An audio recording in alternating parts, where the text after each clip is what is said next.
আজ আমি আপনাদের জন্য একটি ফাউন্ডেশন রিভিউ নিয়ে এসেছি এবং যে ফাউন্ডেশনটি আমি আজকে রিভিউ করতে যাচ্ছি তা হলো wet and wild photo focus dewy luminex foundation. ধন্যবাদ দিয়ে নিতে যাচ্ছি লিডা ইম্পোর্টকে প্রোডাক্টটি আমাকে পাঠিয়ে এই রিভিউ আপনাদের সামনে উপস্থাপন করার সুযোগ করে দেওয়ার জন্য। মূলত আজ আমরা এই ফাউন্ডেশনটির ingredients analysis, suitable skin type, application, সানস্ক্রিনের সাথে কেমন পারফর্ম করে তার সব কিছু নিয়ে আলোচনা করব এবং ওয়েট অ্যান্ড ওয়াইল্ডের যে অরিজিনাল ফাউন্ডেশন আছে সেটার সাথে কুইক একটি কম্পারিজন করব। আশা করি ভিডিওটা আপনাদের জন্য হেল্পফুল হবে এবং এই ফাউন্ডেশনটি সম্পর্কে আপনাদের যা যা প্রশ্ন আছে তার উত্তর এই ভিডিওটি থেকে পেয়ে যাবেন। হ্যালো, আমি সারা বলছি CeraVe থেকে। আমি আপনাদের ত্বক চুল মেকআপ বিষয়ক সমস্যার সমাধান দেওয়ার চেষ্টা করি আমার রিসার্চ ও নলেজ থেকে। যদি আপনারা তাতে আগ্রহী হয়ে থাকেন তাহলে আমার চ্যানেলটিকে সাবস্ক্রাইব করুন এবং বেল আইকনটিতে ক্লিক করুন যেন আমার পরবর্তী ভিডিওগুলো আপনাদের মিস না হয়। এছাড়া আপনারা চাইলে আমাকে ফেসবুক এবং ইনস্টাগ্রামে ফলো করতে পারেন, সেখানে আমি ছোট ছোট বিউটি টিপস দেওয়ার চেষ্টা করি।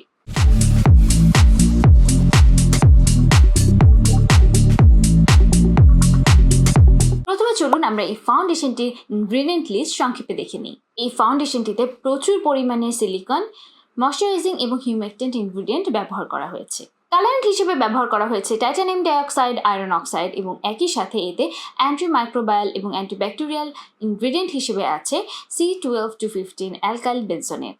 এই প্রোডাক্টটি ইনগ্রেডিয়েন্ট লিস্টে আপনারা পারফিউম দেখতে পাবেন, এতে ফ্রেগ্রেন্স ব্যবহার করা হয়েছে এবং এর কারণ হিসেবে আমার যেটা মনে হয়েছে, যখন ওয়েট অ্যান্ড ওয়াইল্ডের অরিজিনাল ফাউন্ডেশনটি রিলিজ হয় এতে কিন্তু কোনো পারফিউম বা ফ্রেগ্রেন্স ছিল না। সে ব্যাপারটি আমার মতো যারা পারফিউম বা ফ্রেগ্রেন্স এড়িয়ে চলতে চান তাদের জন্য ভালো হলেও মেজরিটি যে কনজিউমার আছে তারা আসলে এটা যে ফ্রেগ্রেন্স, এটা যে কেমিক্যাল একটি ফ্রেগ্রেন্স এটার ফর্মুলেশনের ফলে হয়েছিল সেটা আসলে খুব একটা পছন্দ করেনি। আমি সবসময় বলি যে কনজিউমার যা চায় আলটিমেটলি কোম্পানিও সেটাই প্রোভাইড করার চেষ্টা করে এবং এই ফাউন্ডেশনটির ক্ষেত্রে সেটাই হয়েছে। যেহেতু এই ফাউন্ডেশনটির পারফিউম না থাকার ফলে কিছুটা নেগেটিভ ইম্প্যাক্ট পড়েছিল, এই কারণেই তারা হয়তো এই নতুন ভার্সনে, ডিউই ভার্সনে তারা পারফিউম বা ফ্রেগ্রেন্স অ্যাড করেছে। এখন যে বিষয়টি নিয়ে কথা বলবো কমোডোজেনিসিটি, অর্থাৎ এই ফাউন্ডেশনটি আপনাদের পোর ক্লগ করে ফেলবে কিনা সেটা নিয়ে। এখন আমি যে বিষয়টি বলতে যাচ্ছি এটা শুধুমাত্র এই ফাউন্ডেশনটির ক্ষেত্রে না, বেশিরভাগ ফাউন্ডেশনের ক্ষেত্রেই সত্যি। সেটা হলো যে কমোডোজেনিসিটি আসলে এক একজনের ক্ষেত্রে এক একভাবে কাজ করে।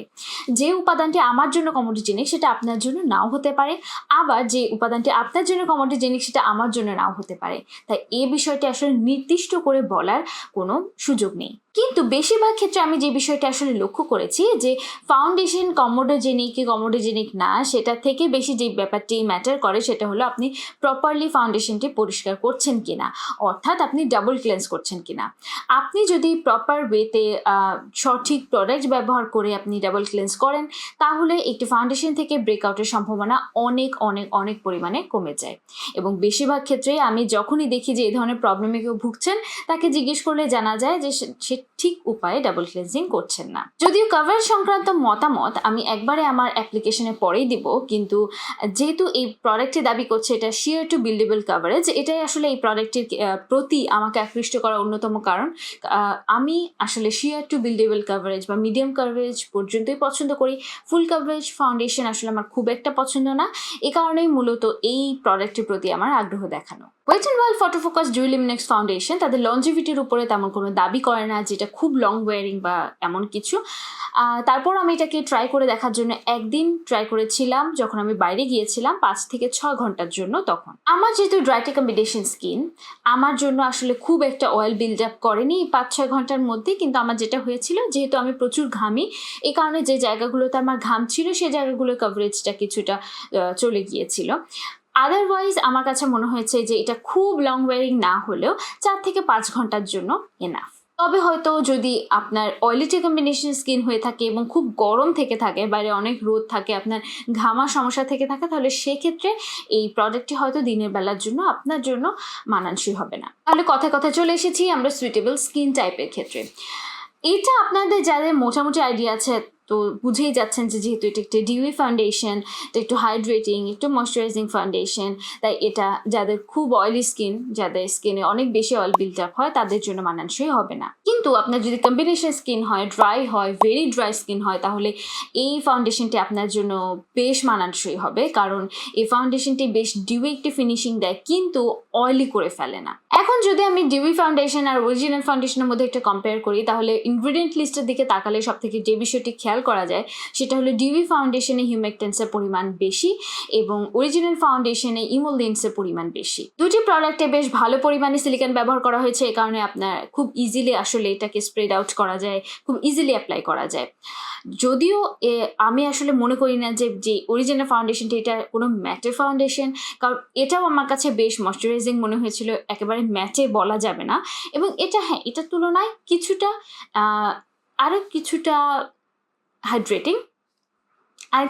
হাইড্রেটিং ও আরেকটু লুমিনাস। এখন ফাউন্ডেশন অ্যাপ্লাই করে ট্রাই করে দেখার পালা। আমি যেটা করতে যাচ্ছি মূলত আমার ফেসের ডান পাশে আমি প্রথমে সানস্ক্রিন অ্যাপ্লাই করব, এর উপরে আমি বিউটি ব্লেন্ডার ব্যবহার করে আমার ফাউন্ডেশনটি ব্যবহার করব এবং আমার ফেসের বাম পাশে আমি কোনো সানস্ক্রিন ছাড়া শুধুমাত্র প্রাইমার ব্যবহার করে ফাউন্ডেশনটি অ্যাপ্লাই করব। সানস্ক্রিন হিসেবে আমি অ্যাপ্লাই করছি CeraVe AM moisturising lotion SPF 30।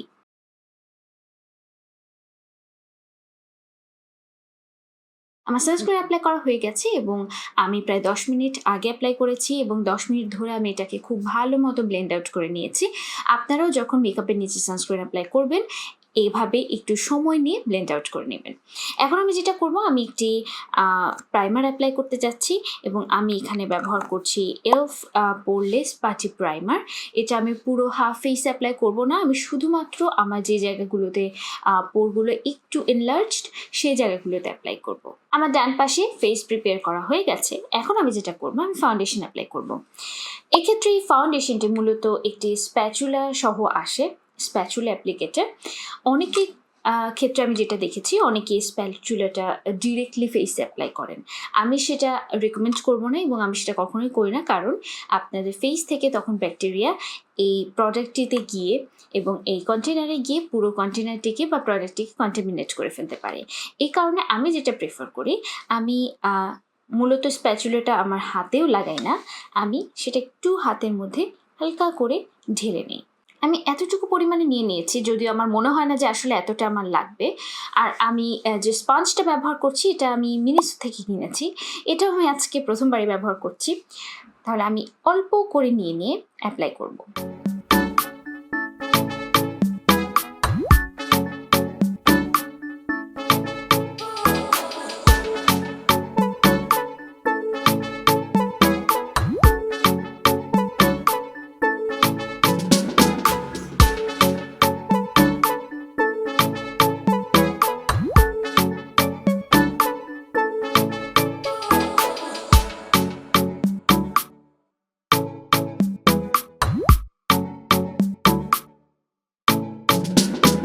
সানস্ক্রিনের উপর আমার অ্যাপ্লিকেশন হয়ে গেছে।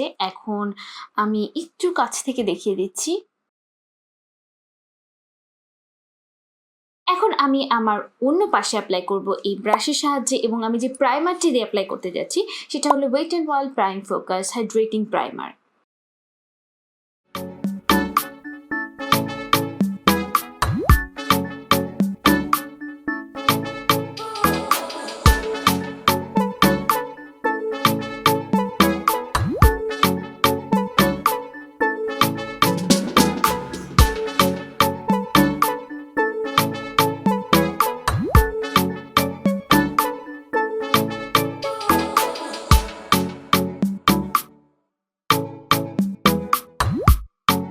আমার ফাউন্ডেশন অ্যাপ্লাই করা হয়ে গেছে। এখন আমি বাকি ফেসটা কমপ্লিট করে আপনাদের সামনে কম্পারিজনটা তুলে ধরছি। তাহলে আমার ফাউন্ডেশন অ্যাপ্লাই করা শেষ। এখন আমি কম্পেয়ার করে দেখবো যে আমার কোন পাশের ফিনিশিংটা বেশি ভালো লেগেছে।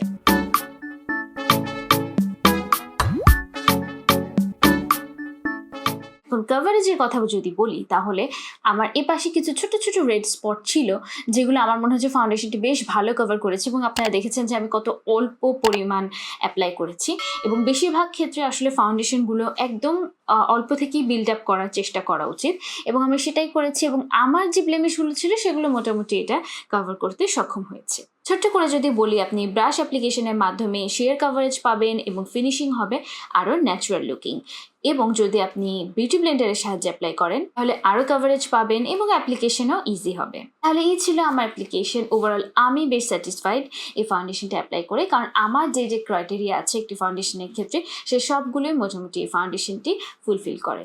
ওয়াটার ফোকাস ফাউন্ডেশনের আরেকটি দাবি হলো যে এটা ফ্ল্যাশব্যাক করে না। চলুন সেটাও আমরা দেখে দিই।